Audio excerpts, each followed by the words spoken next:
आई India के विशेष कार्यक्रम कभी कभी कभी शायर में आप सभी दर्शकों का एक बार फिर से स्वागत है। मैं हूं ज्ञान प्रकाश सिंह प्रतीक। आज हमारे साथ स्टूडियो में मौजूद हैं बाल कवि शिवांश सिंह सुंदरम, जो हास्य व्यंग्य के कवि हैं और ये डाले सिंहपुरवा रिहार सीतापुर के निवासी हैं। इनके पिताजी का नाम मुकेश सिंह है, जो पेशे से कृषक हैं और व्यवसायी हैं। माता श्री का इनके नाम श्रीमती सुमन सिंह है, वो गृहिणी हैं। और ये हास्य व्यंग्य के तो बहुत माने जाने कवि हैं। इनकी मात्र अवस्था 16 साल की है, लेकिन ये 2020 से यानी 3 साल से कवि मंचों पर जा रहे हैं और गोष्ठियों में तो उससे भी पहले ये भाग लेते थे। बाल कवि के रूप में भी इनकी अपनी पहचान है और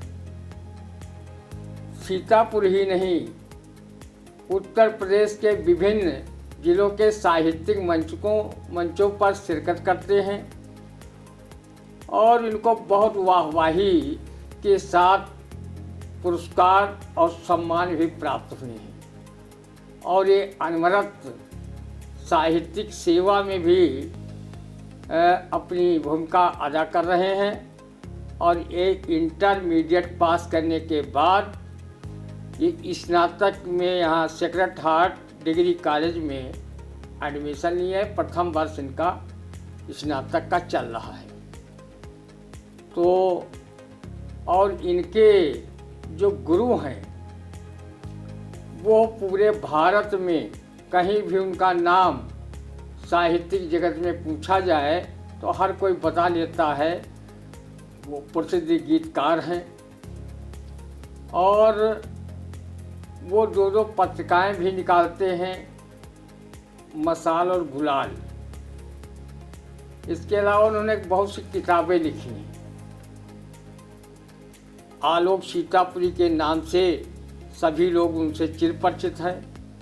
वैसे उनका नाम है कुंवर योगेंद्र बहादुर सिंह, वो भी रिहार के निवासी हैं और इनके साहित्यिक गुरु हैं शिवांश सिंह सुंदरम के। अब हम अपने दर्शकों के बीच में और शिवांश जैसे होनहार कवि के बीच में बाधा नहीं बनना चाहते। हम सबसे पहले स्वागत करते हैं शिवांश सिंह का। हमारे स्टूडियो में आए, इनका बहुत बहुत स्वागत है और हम चाहेंगे कि कोई इस समय राममय माहौल चल रहा है, क्योंकि 22 जनवरी को वहाँ प्राण प्रतिष्ठा होनी है भगवान श्री राम जन्मभूमि पे मंदिर में और पूरा देश लगा हुआ इंतज़ार कर रहा है उस शुभ घड़ी का कि कब प्राण प्रतिष्ठा हो। और जो 500 साल तक लड़ाई मंदिर की चली वो समाप्त हुई। आज एकता समरसता का माहौल है। उस माहौल में राम जी विराजमान हो रहे हैं 22 जनवरी को अयोध्या में। तो वो अयोध्या जिसका शाब्दिक अर्थ होता है जहाँ कभी कोई युद्ध न हुआ हो, अति शांत प्रिय स्थान पे भगवान आ रहे हैं और उनकी प्राण प्रतिष्ठा है। तो हम चाहेंगे शिवांश सिंह सुंदरम जी से कोई भगवान श्री राम पर मुक्तक हो तो मुक्तक सुनाए, या और कोई उनकी रचना हो तो कोई और रचना, जिस विधा में वो सुनाना चाहें हमारे दर्शकों को सुना सकते हैं। भाई सुंदरम। सबसे पहले तो मैं आभार व्यक्त करना चाहता हूँ आई इंडिया का, जो उन्होंने मुझे आज आमंत्रित किया, और आभार दादा का भी। मैं चाहता हूँ भगवान श्री राम के चरणों में कुछ चंद पंक्तियाँ रखते हुए अपनी बात को शुरू करूँ। सुनिएगा। स्वागत है भैया। शोर करती ये कहती है सरयू लहर, शोर करती ये कहती है सरयू लहर, राम लौटे हैं अपनी जन्म भूमि पर, राम लौटे हैं अपनी जन्म भूमि पर, जन्मभूमि है रघु की अयोध्या नगर, आज मंदिर बना भव्य से भव्यतर, आज मंदिर बना भव्य से भव्यतर। और वाह, बहुत बढ़िया। और कोई मुक्तक भक्ति पर? हाँ, कुछ सुनेगा। स्वागत। कि राम के नाम से क्या क्या होता है, 4 पंक्तियाँ सुनेगा जी। कि राम का नाम जपो राम के गुण गाते हैं, राम का नाम जपो राम के गुण गाते हैं, राम के नाम से सब काम भी बन जाते हैं, राम के नाम से सब काम ही बन जाते हैं, राम के नाम से नभ पर भी महल बन सकता, राम के नाम से नभ पर भी महल बन सकता, राम के नाम से पत्थर भी तैर जाते हैं, राम के नाम से पत्थर भी तैर जाते हैं। राम के नाम से पत्थर भी तैर जाते हैं। कितना अच्छा मुक्तक सुनाया शिवान सिंह सुंदरम ने। वास्तव में भगवान का जो नाम है, राम का जो नाम है, उसमें ही सब कुछ समाया हुआ है। तो राम से अधिक राम का नाम होता है। और तुलसीदास जी ने कहा भी है, कलयुग राम नाम आधारा, सुमिर सुमिर नर उतर ही पारा। और भगवान राम केवल वो प्रेम के भूखे हैं, बाकी उनकी और कोई भूख नहीं है। और सभी असंख्य लोग उनसे प्रेम करते हैं। और आज उसी का परिणाम है कि 22 जनवरी को अयोध्या में मंदिर में उनकी प्राण प्रतिष्ठा हो रही है। ये भगवान का दूसरा जो वनवास है वो काट करके आ रहे हैं, समझिए, और अयोध्या में पुनः लौट रहे हैं। और 22 तारीख को का इंतज़ार करिए, भगवान राम वहीं पर विराजमान होंगे। तो राम है केवल प्रेम प्यारा, और जान ले सो जान निहारा। भगवान को केवल प्रेम। तो हम बता दें कि ये बाल कवि हैं। मात्र 12 साल की अवस्था से इन्होंने काव्य पाठ में काव्य यात्रा शुरू की। आज ये 16 साल के हैं, यानी 2020 से ये अपनी काव्य साधना के जरिए कवि सम्मेलनों की शान बन गए हैं। और बहुत अच्छी इनमें काव्य प्रतिभा छिपी हुई है।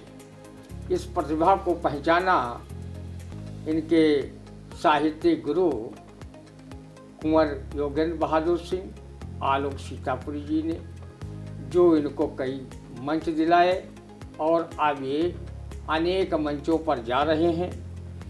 ये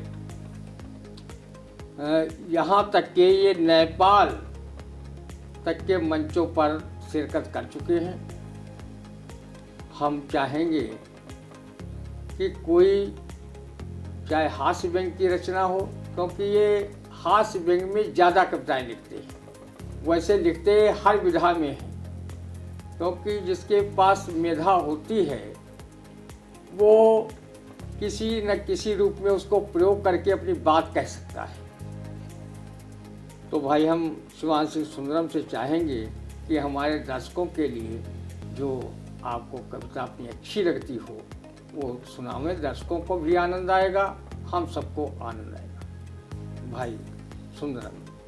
मैं चाहता हूँ कि एक मुक्तक और भगवान श्री राम के चरणों में रखूं, स्वागत जिसके बाद मैं अपना एक व्यंग पढ़ता हूँ। जी, स्वागत। एक आदर्श बन आ गए राम जी, एक आदर्श बन आ गए राम जी, सारे संसार में छा गए राम जी, सारे संसार में छा गए राम जी। भक्ति में भक्ति में भक्ति में है शक्ति सबरी की देखो प्रबल, बेर झूठे थे सब खा गए राम जी, बेर झूठे थे सब खा गए राम जी। बेर झूठे थे सब खा गए राम जी, ये सेवरी की भक्ति। क्योंकि भगवान जो है, अगर भक्त न होते तो भगवान न होते, और भगवान है तो भक्त है। तो कितना अगाध प्रेम शिवरी भगवान से कर रही है, और भगवान कितना अगाध प्रेम शिवरी के प्रति रख रहे हैं कि वो भूल गए कि ये झूठे बेर हैं, प्रेम में उनको भी खाए। और शिवांश ने अपने मुक्तक के माध्यम से बहुत अच्छा उस चित्रित किया है इस बात का। और हम चाहेंगे कि कोई और रचना मैं शिवांश जी हमारे दर्शकों को जरूर सुनावें। मैं हास्य व्यंग का कवि हूँ, तो मैं चाहता हूँ एक व्यंग आप तक पहुँचाने का प्रयास करूँ। स्वागत। सुनिएगा कि आज जैसे ही मैंने सुबह सुबह अपने घर के दरवाजे को खोला, आज जैसे ही मैंने सुबह सुबह अपने घर के दरवाजे को खोला, एक वृद्ध व्यक्ति अपनी साइकिल घसीटता हुआ मेरे पास आया और बोला, मैं बहुत लाचार हूँ, मेरी मदद कर दीजिए। मैंने 100 का एक नोट जेब से निकालकर उसकी ओर बढ़ाया और कहा, ये रख लीजिए। वृद्ध बोला, मुझे पैसे नहीं चाहिए। मैंने कहा फिर क्या तकलीफ़ है, कुछ तो बताइए। वृद्ध बोला मेरे बेटे का नाम है टीपू। वृद्ध बोला, मेरे बेटे का नाम है टीपू, जो मुझको बेहद ही प्यारा है, लेकिन आज वो बड़ी समस्या में है। उसे बस राम का ही सहारा है, उसे बस राम का ही सहारा है। मैंने कहा, आइए मेरे घर तक तशरीफ़ लाइए और पूरा मामला मुझे बारीकी से बताइए। वृद्ध बोला, मेरे गांव में एक गाय वाला है, एक चाय वाला है। वृद्ध बोला, मेरे गांव में गाय वाला है और चाय वाला है, दोनों के गांव के रईसों में गिनती है, और दोनों इतने अच्छे मित्र हैं कि गाय वाला जब दूध लाता है तभी चाय वाले के घर चाय बनती है। गाय वाला जब दूध लाता है तभी चाय वाले के घर चाय बनती है। लेकिन एक दिन मेरे बेटे टीपू ने तो हद कर दी, गाय वाले के घर से नल की टोटी चोरी कर ली। गाय वाले के घर से नल की टोटी चोरी कर ली। बस उसी दिन से पूरे गांव में यही शोर है कि इतने बड़े रईस बाप का बेटा टीपू टोटी चोर है, इतने बड़े रईस बाप का बेटा टीपू टोटी चोर है। और मेरा मन कह रहा है, वृद्ध बोला, मेरा मन कह रहा है मैं घर लौट के ना जाऊं, संन्यास ले लूं और किसी को मुंह ना दिखाऊं। वृद्ध बोला कि मेरा मन कह रहा है मैं घर लौट के ना जाऊं, संन्यास ले लूं और किसी को मुंह ना दिखाऊं। तो मैंने कहा, अगर आप घर नहीं जाएंगे तो फिर टीपू क्या करेगा? मैंने पूछा, अगर आप घर नहीं जाएंगे तो फिर टीपू क्या करेगा? वृद्ध बोला, टीपू क्या करेगा? अब जो करेगा सब गाय वाला और चाय वाला ही तो करेगा। अब जो करेगा सब गाय वाला और चाय वाला ही तो करेगा। जब से अब तो बुलडोजर मेरे बेटे टीपू के पीछे पड़ा है। अब तो बुलडोजर मेरे बेटे टीपू के पीछे पड़ा है, लेकिन वो बेवकूफ़ भी ना अपनी जिद पे अड़ा है। और अब लगता है कि समाजवाद का बुखार उतर जाएगा, और मेरा परिवार ताश के पत्तों सा बिखर जाएगा, अब आप समझ गए होंगे कि ये महीन व्यंग किस पर किया गया है। आप टोटी किसने चोरी की थी, या किस पर आरोप लगे थे टोटी चोरी के, और एक गाय वाला कौन है, चाय वाला कौन है। आप बहुत अगर राजनीति के जानकार हैं तो आप समझ गए होंगे। बहुत ही सुंदर व्यंग शिवांश सिंह सुंदरम ने प्रस्तुत किया। और हम बता दें कि इन्होंने नेपाल, रुपैडिया, भारत मैत्री सेवा परिषद, साहित्य सेवा परिषद द्वारा इन्होंने सम्मान प्राप्त किया है। आलोक लोक सेवा संस्थान, जो बहुत नामचीन जिले की संस्था है, आलोक लोक सेवा संस्थान ने इनको जो है विलक्षण प्रतिभा सम्मान से नवाजा है। और एक कार्यक्रम में इन्हें काव्य विभूषण उपाधि से सम्मानित किया है। अब बताइए कितनी छोटी उम्र है। लोग बताते हैं कि उम्र कुछ नहीं होती है, माँ सरस्वती जिस पर कृपा कर जाएं वो बहुत कुछ लिख सकता है और समाज को अपने शब्द प्रसूनों से समुन्नत बनाने में भूमिका अदा कर सकता है। और एक कहावत है कि होनहार बिरवान के हो चिकने पात। तो इस बाल कवि में वही प्रतिभा है।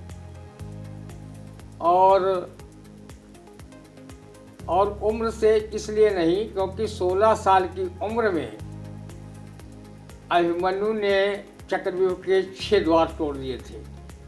पांडव बाहर ही खड़े रह गए और अभिमन्यु ने 6 द्वार तोड़ दिए और बड़े बड़े महारथियों को परास्त कर दिया, भले ही उन्हें वीरगति प्राप्त हुई।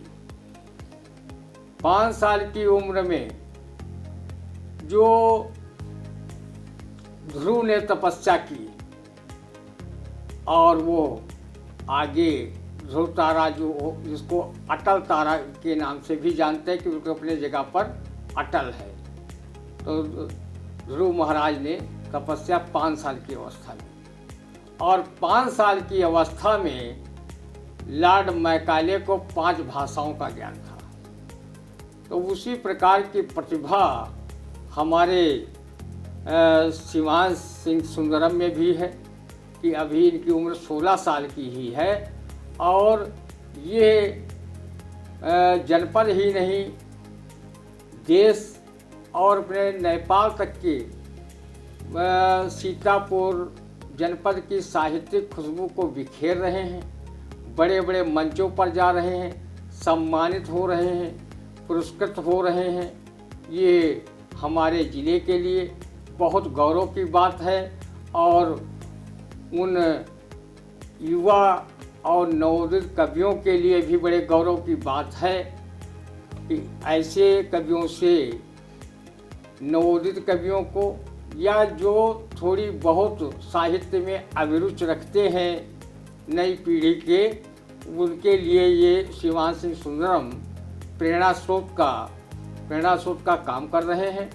इनसे ज़रूर प्रेरणा लेनी चाहिए कि जो बालक कम उम्र में इतने जगहों पर जा कर के पता नहीं कितने बड़े बड़े मंचों पर बड़े बड़े कवियों के साथ शिरकत की है, मंच साझा किए हैं और अपनी कविता से वाहवाही लूटी है, पुरस्कृत हुए हैं, सम्मानित हुए हैं। ये हमारे सीतापुर के गौरव का बहुत बड़ा विषय है। हम चाहेंगे कि अपने साहित्यिक खजाने से कुछ और रचनाएं हमारे दर्शकों के लिए प्रस्तुत करें। अनुज शिवांश सिंह सुंदरम जी।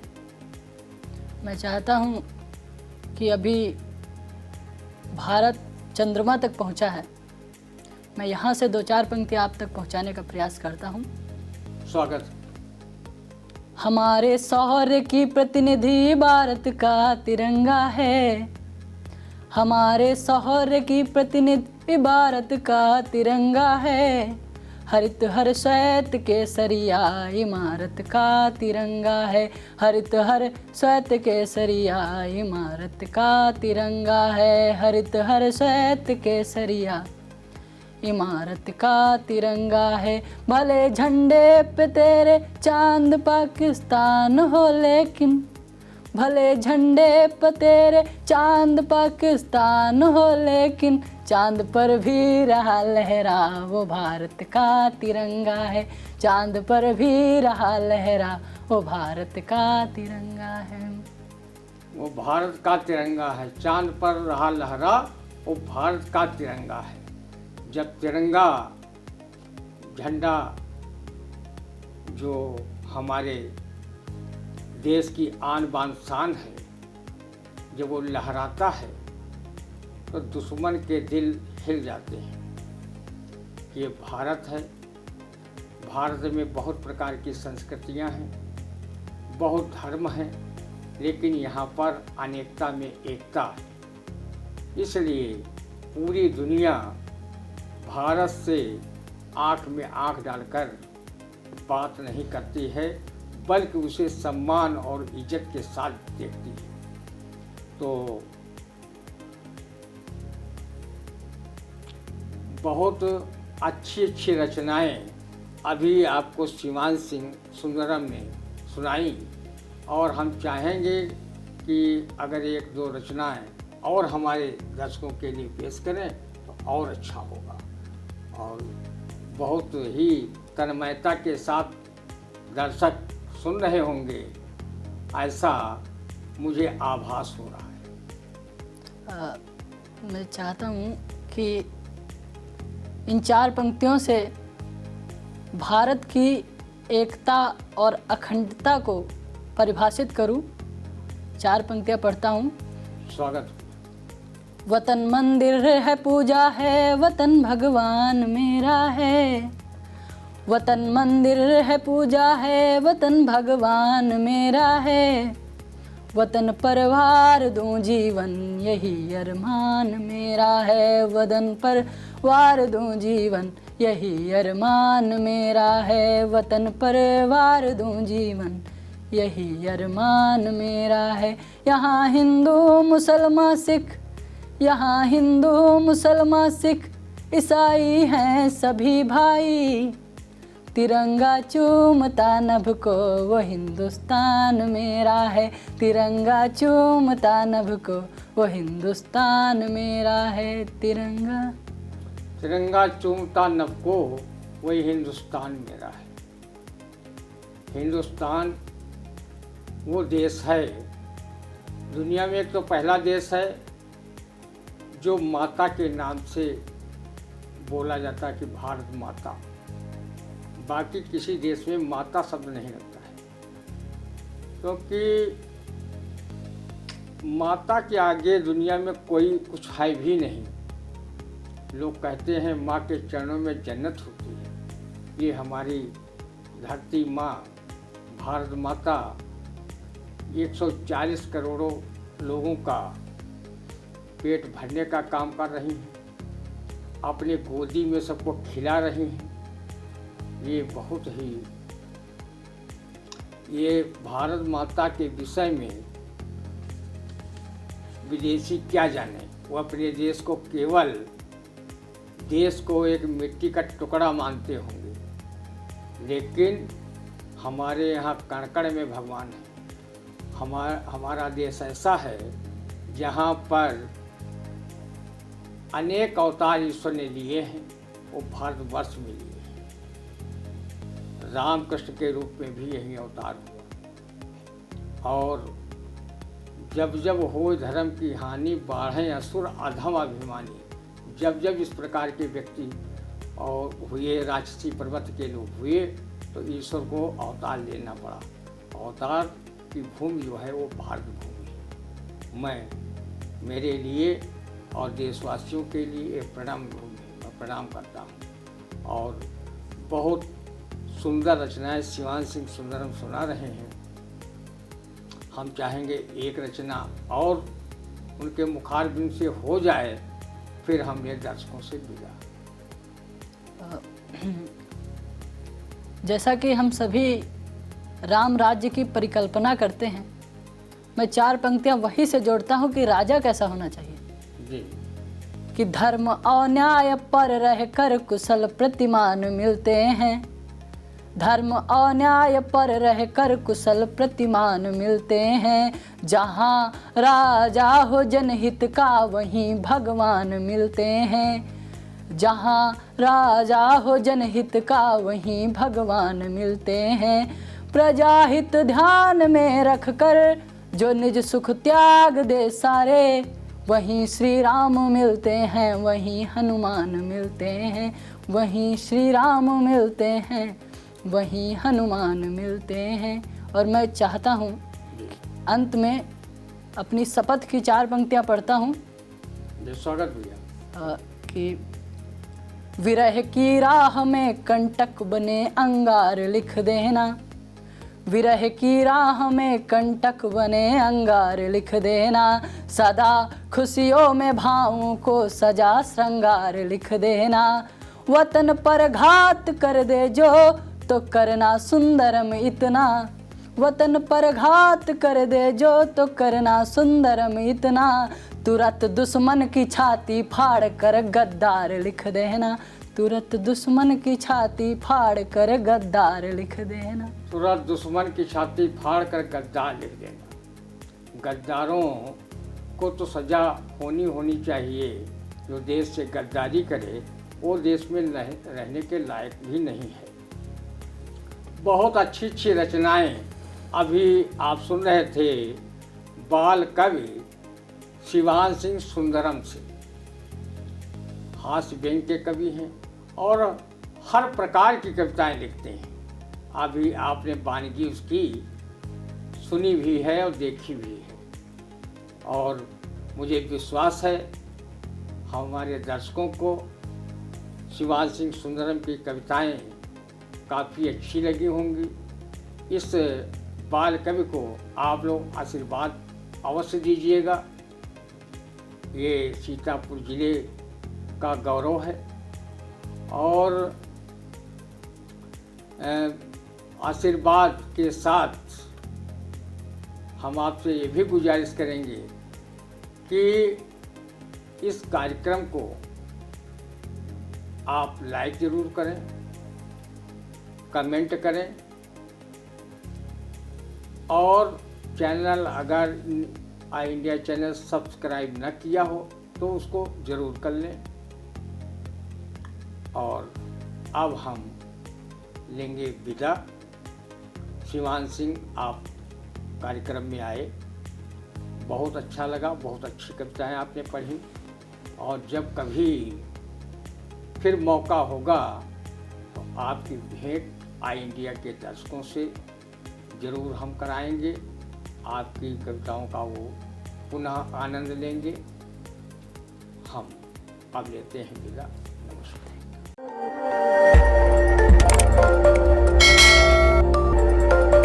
खबर आपकी, नजर हमारी। देखते रहिए आई इंडिया।